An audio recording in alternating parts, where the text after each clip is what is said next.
You were waterbending again, weren't you? Don't worry. No one could see me. Not that it matters. Of course it matters. If anyone from the Fire Nation finds out you're a waterbender... No one from the Fire Nation has approached the village in years. Besides, there's nothing to see. An otter penguin could bend more water than I could. Come along with us on an idle ride through the latest science fiction and fantasy shows, movies, and video games.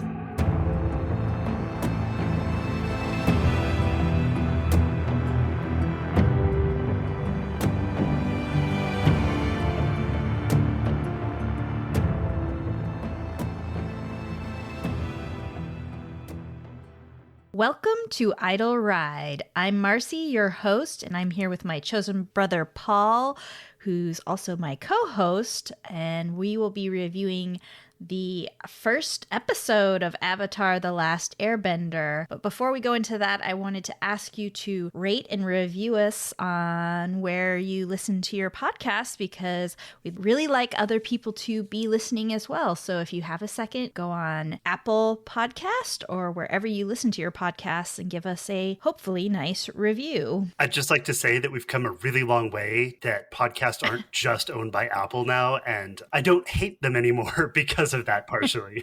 Definitely. I think the nice thing is that, well, I have made our podcast available in every possible place that you can listen to podcasts. So yeah, we are watching this almost directly after we watched it together, Paul's first time, my second time, because I became so excited. Last night, I learned that it was coming out at midnight. I was like thinking about it and I couldn't fall asleep right away. And then this morning, Andrew, my husband, was getting ready to go to work and he had told me to wake him up super early to watch it, but I didn't. And then I was like, please, can we watch it before you go? Because we have to watch it together because this is like our thing. It's your thing. And he's like, fine. I mean, I didn't think I had to push really hard to get him to do it, and then we watched it and I was like, oh my God, I'm so happy with the show, like incredibly happy with the show. I can't even describe. Obviously, there'll be some nitpicky moments because that's what podcasts are about, is nitpicking. But I truly, when I watched it the first time, was just like, I cried like 3 times. I loved what they were doing. I loved one of the things that we have talked about in our podcast is being able to see new content with these remakes of things. And they did that here almost immediately. And I was down for it. Anyway, I loved it. I think there's a little context that the average listener who might not know Marcy very well needs to hear. Marcy cannot stay up till midnight unless she's at a party and there's booze involved. Like, trying to stay up till midnight for her is the same as a 4-year-old trying to stay up till midnight to see Santa. That's so true. But getting up at 4, she can do that. I can do that. 4 was easy, no problem. But yeah, the fact that I actually contemplated staying up till midnight, that means that's how fucking excited I was about this show. So I'm just going to get right into it. The very first scene of the episode is just a random Joe Schmo. Like, I don't know who he was. He's running along in the streets of obviously somewhere in the Fire Nation because he's being chased by Fire Nation people. And like, my very first thing was like, what the fuck is that thing in his hand? Like, why does he have a baton? Is this something new that I need to know about? And it's, of course, the Death Star plans. Yes, so there's going to be 1,000 million references apparently to Star Wars in this show that I never picked up in the original Avatar. But anyway, so he's like running down the streets and I already kind of like how it opened. It opened not with our characters. So we see immediately some bending.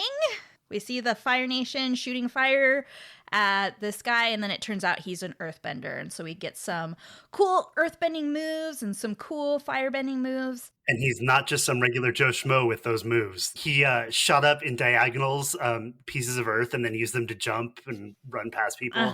Pretty badass. It was really badass. Like, they showed some really classic earthbending moves just in that first like 2 minutes.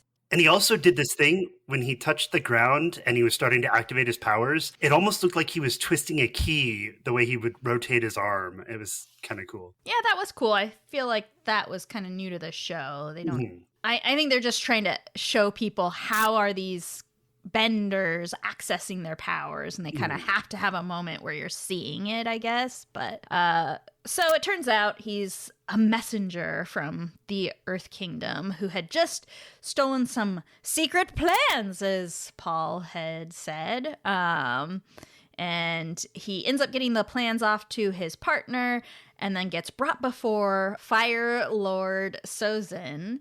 And you can already tell Fire Lord Sozin is just a piece of work. He's a piece of shit.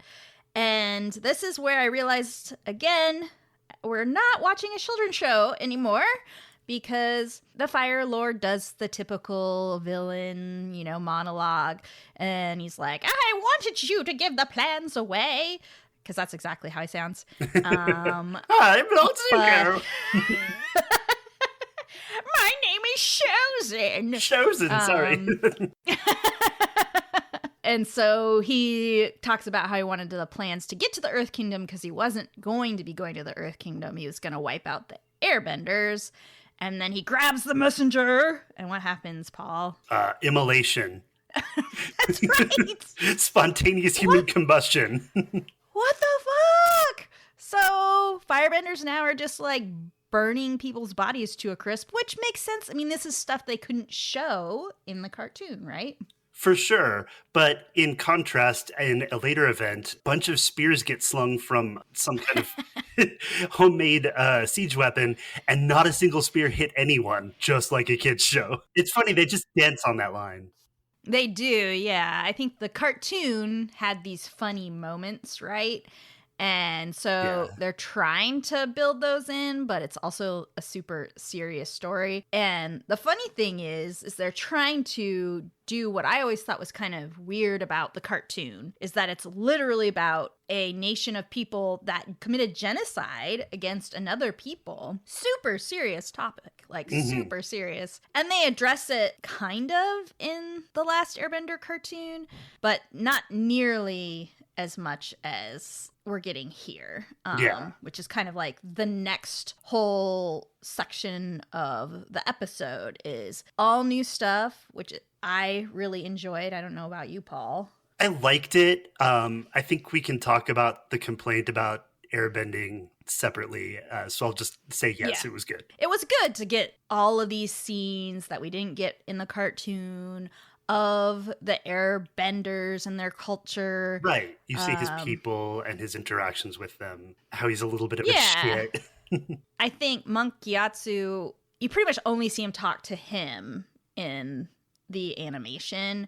He doesn't really interact with anybody else from the Air Temple. Maybe there's a few scenes with him like playing with his airbending cohort, and learning how to do his airbending powers, but there really isn't a lot of the other elders in the airbending culture. So it was good to see that. I guess we don't necessarily have to keep all the nitpicks to the end, because I do have a nitpick about not necessarily the bending, but that I feel like it was super exposition heavy. Yeah. Early on, and I understand why shows feel like they have to do this, but I think that it could have been done in a lot better way than was maybe done here. Which is why you referenced the elders being the Jedi Council, because that's all they do is blah, blah, blah, chosen one prophecy. We've done that before, and it's really boring. Yeah, absolutely. Like, there's a scene where you see all of the airbending elders around in a circle, and it was basically like the Jedi Council from the prequel series. Yeah. Spoiler alert, didn't like those movies very much, but it was kind of a needed thing to have them discuss for people who have never seen the show why this person is so important. But it was super exposition heavy too, like in the opening sequences where, okay, you kind of said enough that you can just show us now with Avatar Kyoshi when she's like explaining everything. But apparently it wasn't enough, so I did like the visuals of it. I liked seeing the temples. It was a really beautiful scene where you get to see them alive and well and thriving. Just a which whole we never herd got of to sky see. bison. Yeah. Yeah, it was really cool to not see it as a flashback, but as A living culture. Yeah. yeah, exactly. You get to see the whole attack on the Southern Air Temple. You see Sozin taking his troops into the Southern Air Temple. And I was a little disappointed. Again, okay, I guess I'm just going to nitpick. Wow, All right, nitpicks activated. Because one of the really cool features that you don't see, except for the strongest of firebenders, is them flying with their fire, like using their feet as jets. And you don't actually see that move until season 2 of the cartoon, when Azula uses it. And you're like, what the fuck? Mm-hmm. Like, people can fly with their fire, you know? Yeah. Because they're literally fighting in the original cartoon the lower level guys the whole time. And Zuko is not a good enough bender to be able to do that move. And so when you see Azula fly and Aang sees Azula fly with her fire, he's like, fuck. There's she a whole is, like, other level powerful. of skill. Yeah. Yeah, exactly. And I think it's frustrating that they sort of blow their firebending load right here in the beginning. Like, oh, these guys can fly with their fire. So now, like, what moves are you going to show that are cool? Right. That was one of them. You know, how are you going to build the power, right? Right. So I get it. I get why they did it. Whatever. It was fine. But why is this time so important? And it took quite a while for them to get around to even, like, talking about the fact that the comet is what is making them so strong. Yeah, they showed in the very beginning the comet coming, but they didn't talk about it.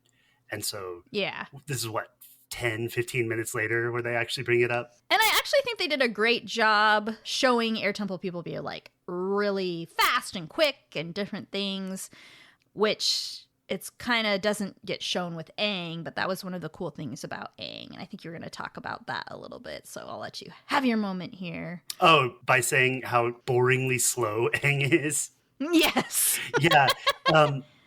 So Marcy said she understands that it's difficult to do some of these effects with, live people on wires. And I get that. But it really seems like they're doing the Matrix slow motion with him all the time, every time he flies. And it only works when he's doing something like activating the avatar state and just being enraged. Like, that should be a very slow, deliberate flight. But when he's trying to jump away from stuff, don't make it slow. You're ruining the pacing by making it that slow. Yeah, exactly. Because I was also talking about there's a scene with the water bending with Katara where she drops her ball of water. And I was like, that's not how physics works. Like, water just falls with gravity. Like, gravity is still there in the Avatar universe, and it's there in the cartoons. Like, when she drops water, it falls fast and hits the ground. Exactly. And in this, it's like slow fall, hit the ground. And like Aang, part of what makes him kind of a prodigy is that he is super fast. He's using air to propel himself faster. Mm-hmm. And we get a complete inversion of that where the no-named earthbender that we watch in the very beginning is faster running on rocks than Aang is flying through space.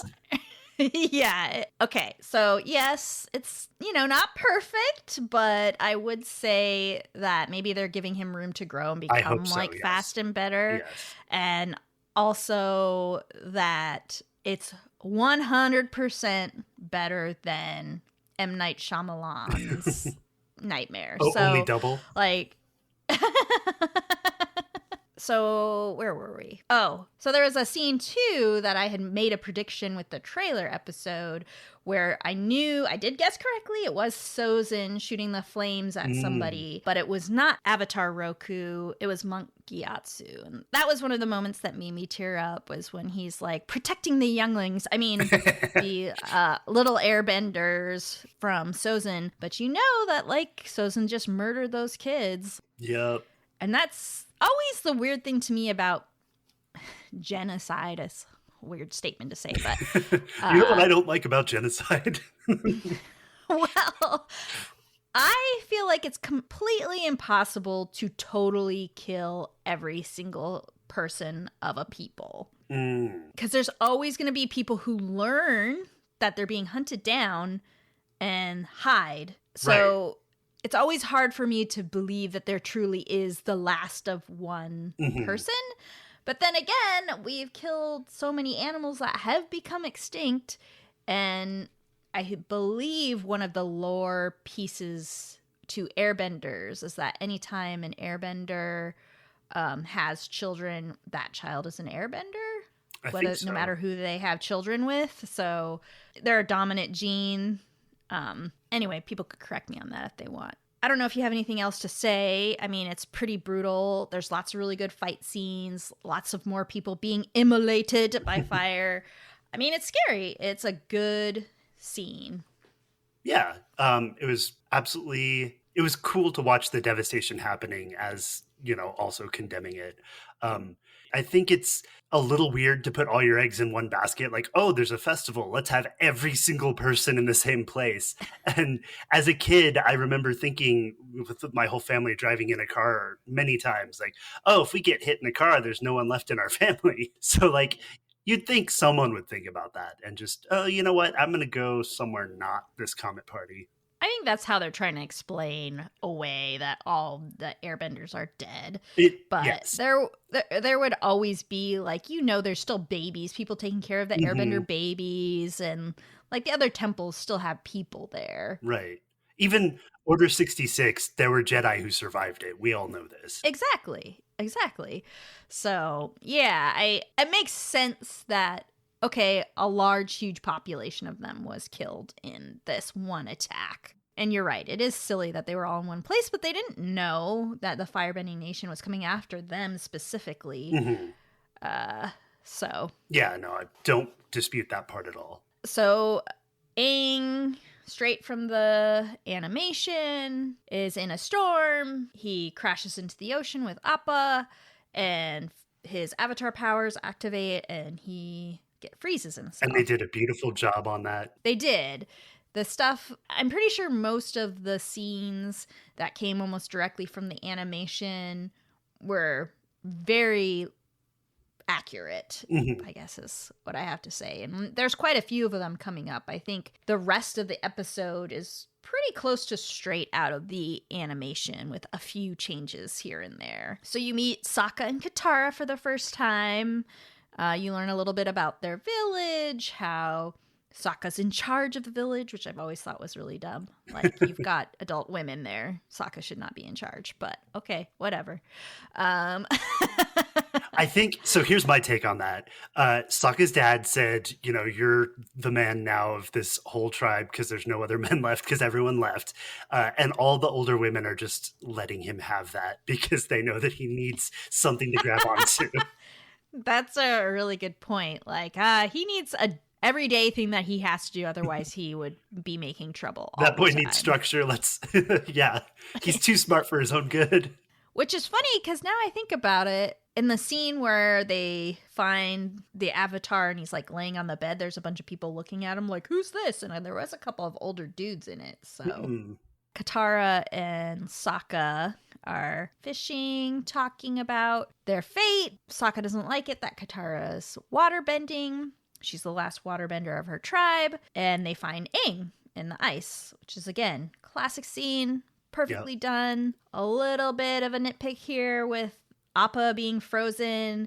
And Andrew and I were talking about how part of what we like about Appa is that he is a character. And so he isn't infallible. And Appa actually, in the cartoon, takes them back to the village, and he's tired. So he's just like, at first he's like swimming in the water and he's like, oh, I'm like so tired. I just woke up out of the ice. Like, there's a lot of scenes in these first 2 or 3 episodes that are from the animation that they've condensed here that show Appa as a character, Appa as like a friend to Aang, who, gets tired, gets sleepy, likes to eat. Like, you learn about Appa also in these scenes, which you don't at all in this episode. Yeah, all we really saw of Appa before was Aang saying he didn't want to leave the tribe and be alone. And Appa presented his nose to Aang. But they did get Appa's sounds exactly I mean, all of Appa's vocalizations are exactly like the animation. So I'll let it slide as long as we get to see Appa as a character in these upcoming episodes. Yeah. And I honestly don't feel like I need to talk a lot about the rest of the scenes. Like Aang, Sokka, and Katara meet. They talk about who Aang is, though Aang doesn't reveal that he's the Avatar right away. There's another exposition grandma. Yeah, exactly. So Gran, who is Katara and Sokka's grandmother, is the one who explains to everyone who she thinks Aang is. She reveals that Aang is from the past, from 100 years ago. But there is a pretty amazing scene where she's doing an oral history kind of for the tribe, explaining why she thinks Aang is 100 years old. And then she does word for word the opening credits from the animation, which was pretty amazing. It was great. A nice nod. Yeah, as soon as she said the first few words, I was like, wait a minute, I've heard this before. And then as soon as she finished the first sentence, I was like, oh, yep, that's it. We've all heard this story 1,000 times because we're also a part of this oral tradition of telling the Avatar story. Yeah, absolutely. And I had turned to Andrew while we were watching it together, and I was like, that's the opening credits from Avatar the cartoon. He's like, I know, Marcy. It's like, shut up, I'm watching the show. Let me listen to her say the thing that we already know what she's saying. Yeah, exactly. But like, it's, I guess, get so excited for Andrew to know that I know what's happening in this episode. And finally, we get to see Zuko and Iroh on their giant Fire Nation ship. It's very actually perfect from the cartoon. Iroh, obviously very different voice from the original actor, but I think he does a great job and makes it his own. And I kept laughing at his little gap in the mustache. That's such a tiny thing, but I guess for me, because I love Iroh so much, not hearing the voice sound like the Iroh that I know is very, I didn't realize how difficult it would be for me because the original voice actor, Makoto, was just so perfect. And also, I kind of feel like Iroh's beard's just too fluffy for me. I wanted more pointy, like, because he has 2 points on the side and 1 point in the middle and like a pretty big mustache, of course. But I just feel like they're hiding too much of Iroh's face. Like, I need to see his face. And I need to hear that timbre of that certain voice. And you're right. Like, I think I'll get there with Iroh, but because he's one of my all-time favorite characters. Super beloved. Next to Toph, like, he is the character. Like, if I was going to dress up as someone, it would be Toph or it would be Iroh. Like, so they're who I love the most. But, I think Zuko, the actor playing Zuko, I think next to Katara, he's doing the character like spot on, just great. Like, there's definitely lots of scenes where I'm just like, oh man, like he really understood the assignment. Yes. Zuko. And so Zuko sees the light shine up when Aang breaks himself out of the ice ball, and so Zuko's coming for him, right? There's another scene with Zuko where one of the guys on the ship is complaining, and it's pretty much straight from the cartoon as well. And he had pretty nice chops on him. Shout out to that guy's chops. Yeah, pretty nice. I think that was almost a direct copy from one of the guys on his crew in the animation as well. So yeah, they're really doing a lot of nods to the cartoon. Yeah. I think I really liked the scene where he was practicing and Uncle Iroh was like, okay, well, you've practiced enough. You want to have some tea? It was very characteristic of both of them. Yeah, and Zuko's training on the boat is kind of a big part of the animation. So they're showing all these little moments here. And he does one of the classic Zuko moves is when he kind of crouches down and kicks one leg out and shoots a fire whip from his leg in a big circle. Mm-hmm. That's one of the moves he favors in the cartoon a lot. they do show that in here. I'm not sure if it's in that scene, but definitely in the fight scene in the Water Tribe village, which I think we can talk about now. I mean, I don't really feel like... So Sokka the actor does a great job. Again, still kind of like we talked about in the trailer, a little uncanny valley, but his in looks, but he has the personality down. There was plenty of jokes that I laughed at. Him and Katara's relationship is really well defined. Yeah, they have a good do a interaction. Great job together. Yeah. He's protective. She's wants to be a fighter because the waterbenders are fighters. I feel like they established that relationship really well, really quickly, the brother-sister relationship, which is a very important relationship to the show.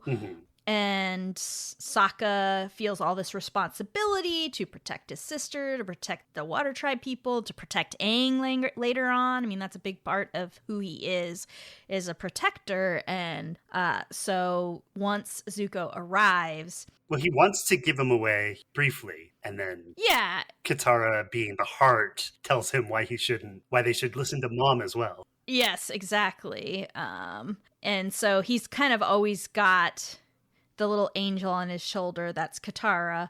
But there's one scene that I want to go back to when the ice ball opens up and reveals Aang. In the cartoon, there's a scene where she's like getting angry because she can't get her waterbending to work, and so she starts stomping her foot, and then she is the one that opens the ball. It's not the Avatar. So I hope that they reveal that part of Katara's personality, because there's moments where she gets fucking pissed and will like go off on people. I think she's a more complicated character that way, that she's not just this like caregiver. Right. She's also got this warrior spirit of like, God, you're pissing me off because this isn't fair. Like, she's all about things being fair. Yeah. And she's also about protecting the weak, you know? I hope we see that part of her. Agreed. I look forward to that too. And so I have sort of a theory about how they're framing this, is that so Sokka goes out to protect the village and also Aang, and that Aang says after the fight's over, I'm kind of skipping through some details, that no one's ever fought to protect him before, that Sokka is sort of like the thing that starts it all, because if he wasn't there to protect Aang, he could have gone wild or whatever. And I know it's like Katara started Sokka to do the protection, but from Aang's perspective right now, it's like, oh, Sokka is my savior, even though he doesn't know how to bend anything. It's true. I mean, so you're referring to... Later, Sokka challenges Zuko to a one-on-one fight and to protect Aang. Yeah. And loses, but... badly. Yes, he does. And then Aang steps in and kind of tries to fight as well, and then it kind of all starts unraveling, and Aang decides to just go with Zuko to not have people die for him. And I do think it's kind of a weird statement from Aang. I've never had anyone protect me like that before. Because, like, in what instance would that have been needed in your previous life? He never saw any of the genocide. Yesterday he was talking to his favorite person. Yeah, exactly. And I do think it's interesting that they also chose to have him say to Monk Gyatso, like, can I pretend to be your friend longer? Yeah. Like, what does that line mean? Pretend? Like, that was... You've literally been raised by this monk. Like, I don't understand why he made... There's some lines, some writing that's a little bit off, especially for Aang's character. I feel like... I don't know what it is, but I feel like they need to do a little bit better when he's giving his speeches. Like, I think they don't get it. Like, I guess they're just assuming we all know more because we've all watched the animation. I don't know, but... Those were two really strange statements, because he's pretty much left a carefree life, in my opinion, before he learned that he was the Avatar. I mean, in the animation, you learn that he was flitting about to every continent, like he'd made friends everywhere, basically. Yeah. There's a couple of strange lines that come out of Aang's mouth like that. And that has nothing to do with the actor. That is writing choices. Absolutely. Like, I think for having a bunch of child actors, which is always going to be a little bit problematic, because child actors usually are, especially if you've got like the whole cast as child actors, you're going to have some people that are learning how to act while they're on this show. And so I am willing to give a lot to these kids. Like, and I'll be honest, like most of it was pretty good. I think Aang's actor is doing the best with what he's got in terms of the lines he's been given and giving it his all. And if I've cried 3 times watching the show, then it was pretty dang good. And also, the actor playing Aang has some really good facial reactions. Like he does good acting. He does. And I think all of them are doing a great job. Like Zuko, they do a lot of like close-in shots on Zuko. Even in the moments when he's really ragey, you can tell that he's also conflicted about what he's doing, which is hard to pull off, you know? Yeah. So Aang gives himself up to the Fire Nation. Zuko takes him on board, steals his staff. And it's almost a direct, again, adaptation from the animation. Aang steals the keys from the guard and escapes the prison cell. You do get... I actually don't remember if Iroh talked to Aang in the prison cell. I don't think they have an interaction in this moment. It does seem really weird that Iroh goes down to talk to the Avatar. It's kind of a little out of place in this moment, like that he chooses to do this, because we haven't met Iroh yet. So in the first season, his whole focus is Zuko. So true. Of the animation. So I feel like it's a little early for them to be creating this relationship between Iroh and Aang, because Iroh and Aang really only have a few moments in the original animation, and Iroh's main focus is helping the Avatar create balance, but he does it kind of through all kinds of other people, and he doesn't actually really do it through Aang. I don't know. I kind of just liked that they were talking as equals, and Iroh seemed to be respectfully listening and learning from, you know, the wisdom of, he's a child, but he's also the Avatar, you know? Well, there is that one line at the end of their conversation where Aang kind of tries to get him to admit that he's right about the balance, and Iroh's like, chooses not to answer that question. And is trying to explain why the Fire Nation could feel like they are creating a new balance. That's better, which is always, what is that, backwards logic of like... Yeah, rationalizing what you've done. Rationalizing my argument, yeah, exactly. Yep. So Aang escapes the cell, and he's running away from the guards, and they missed a real opportunity in this scene, because there's a lot of times that Aang, again, super quickly, like, and I think in this scene in the animation, he shoots himself up to the ceiling and keeps himself stuck to the ceiling when the guards run by, but they don't do that in this, which I think would have been like a really fun scene. Yeah, they should do a lot more like that, because this is the only living, you know, relative of a people that the Fire Nation probably thinks are a joke because they wiped them all out and they've been gone for so long. And so they just have incredible blind spots as to what an airbender can do because they've never had to deal with one. And I want to see more of that. Yeah. Well, and like we talked about that in the scene with the cell where he steals the keys. And I was like, wow, it's been a long time since they fought an airbender. They can't remember anything that they're able to do, you know? Aang is escaping. Zuko notices that he's escaping. And Aang uses for the first time his glider, which is like a big deal. I'm wondering what you're thinking about. There's lots of scenes, like you said, where Aang is sort of floating, which kind of gives the impression that he's flying, which airbenders don't do. Aang actually explains it in the cartoon that we just use air to push us. And that's, again, like when he was floating down from those towers. Right. I was like, no, he should be falling like gravity, and then he glides himself to places, you know? And so they're kind of missing those opportunities. I mean, that's the cool part of the airbender, is that they can quickly adjust how they're moving in the air while it's still acting on them with gravity. Yeah, I mean, you kind of actually don't need to fly. This is even better. Yes, exactly. Yeah, exactly. So anyway, you see the glider. He's uses it to fly away.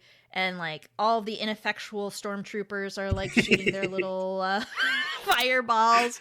And then Zuko does this like, Zuko's firebending is fueled by his rage, and he's like, oh no, he's getting away, and he's like, boom! And then he does like, apparently a hip thrust plus punch firebending move, and actually does hit Aang, so Aang is falling out of the sky. And of course, cartoon logic. Sokka arrives and grabs him. I think this would have been a perfect Appa moment, where Appa would have caught him in his saddle. Like, that happens so many times in the animation where Appa's the hero. And I feel like, yeah, it's great that Sokka caught him, whatever. But it makes more sense to me that Appa would be like flying and be able to get underneath him, right? That would have been a cooler scene, in my opinion. Yeah, it's taking away some of what you were asking for, is the characterization of Appa as an intelligent character who, matters. Yeah. And then, Sokka saves him. They're flying away. And then Zuko does another big anger punch fireball. And this would have been a cool moment also for Appa. I guess I just really want more Appa stuff, but like, because he's got that platypus tail. In the cartoon, he would have just slapped it away with his platypus tail, but it's also a good hero moment for Katara, so I'll give it that. Like, so Katara uses her waterbending to brush away the fireball, and she's surprised. And oh my gosh, Katara's learning her waterbending. Aang must be a really good teacher, or she must have had just the dumbest mental block, because that day before talking to Aang, she could make a little bubble sort of come out of the water. And then after one talk with Aang, she's got the floating bubble. And then now she can pull stuff from 100 feet below and block a fireball from a talented firebender. I'm not accusing her of Mary Sue, but I do think that I would have liked a slower trajectory on her growth. And I think they kind of do that. She had always in the cartoon this like water bladder that she would pull water from. And in the cartoon, she practices with that water a lot. And so you see that growth a little more. And she would have, instead of pulling it from the ocean, she would have just used her bladder water to hit the fireball out of the sky. But like you said, in this, it's so quick that, I mean, I guess it makes sense that she would have a mental block because Sokka is always telling her to not do it. Sure, and no one's there to teach her. Yeah, and if somebody's telling you not to do it, and you might even be afraid of being caught. So now that she's free from that, that's a good point. Like she's being attacked, then she can free her power, right? She doesn't have to worry about her village. She doesn't have to do any of those things. She's protecting now Aang. And so he showed her kind of how to free her mind. And now her soul has been freed from that cage of just feeling like she always has to hide because she's with the Avatar now. So yeah, cat's out of the bag. Anymore. She already yeah, exactly. has the Fire Nation after her. And you just unintentionally probably quoted a song, Free Your Mind and the Rest Will Follow. Nice. Their next scene is heading to the Southern Air Temple. Got that right, too. I figured the Southern Air Temple stuff from the trailer was going to be the scene where he finds Monk Gyatso. So they arrive. Can I ask you a question about that arrival? How far away is the Water Tribe from the Southern Air Temple? Because it seems like Aang was completely confused as to where he was. And I thought he was trying to head that way in the first place. And yeah, it takes him less than 8 hours to get to this vibrant Australia-like environment. If you look at the Avatar map, there's the southern continent. And then it isn't that far away. It's like the next landmass is the Southern Air Temples. And that makes sense because when he did fly away to collect his thoughts at the very beginning of the episode, he's puts himself into the ice ball, and it would make sense that the ice ball would float to the southern continent. But he wasn't heading to the southern water tribes when he was out flying around. I think his ice ball just kind of made it there because it's an ice ball. Well, it could have floated anywhere over 100 years, but it's cool. It's fine. I mean, Paul? Shut up, Paul. Maybe there's a program out there where you can map on the avatar's landmass and see what the water patterns would emerge from that physics-wise. Ah, funny. Actually, there's also a map which I've looked at that shows everywhere that Aang went in the cartoon and like all the different people and places and like his journey, which That's is really kind of cool. Yeah. Southern Air Temple. So this is a very classic scene from the animation where he sees the skeleton of Monk Gyatso. All of the things that he's been hearing becomes a reality to him, and he goes into the avatar state again in like a moment of grief over seeing his basically adopted father's skeleton and death and realizing that he is truly the last airbender. So again, another nitpick here a little bit, even though I was actually crying during this scene because the actor who plays Monk Gyatso has an amazing voice. It's 100% should have been him doing the trailer voiceovers, which he was, because he has such a soothing, friendly voice, and all the things that he's saying to Aang. I don't think if you didn't watch the cartoon you would be crying, but like all the things he's saying is absolutely true. Like those are all the things that are great about Aang and why he is a good avatar, is because he doesn't want the responsibility and he's a good person and he's generous and all these things. Anyway, my nitpick. The CGI for the avatar moments is pretty rough. Maybe that's what did it for me. I wrote down that I just didn't feel the emotional payoff as much as in the cartoon. And I couldn't quite put a finger on it. Like maybe the pacing was a bit slow, or like it's kind of weird that he goes into the avatar state, has a flashback to being told nice things that happened 3 days ago in his timeline, and then he's out of the rage state immediately. I think they should have showed first flashbacks to the scene with the air temple really quick or something. Or again, I know he had a flashback earlier when he was just waking up of him like crashing into the ocean. Mm-hmm. Or maybe this was an opportunity for them to do like actual avatar flashbacks of like terrible moments in the avatar's life. Yeah. All the other avatars' past lives. And then to get him out of it, flashback to the scenes with Monk Gyatso, because I think that would have made it make more sense. I think that would have worked better, yeah. Even just a couple of scenes that show the devastation of why he's becoming this way. I'm really struggling. So first of all, whoever made this show has a real hard-on for Avatar Kyoshi, because we did not see this much of Avatar Kyoshi, which I enjoy, but it's also, at the very beginning, she's like doing all the moves. Mm-hmm.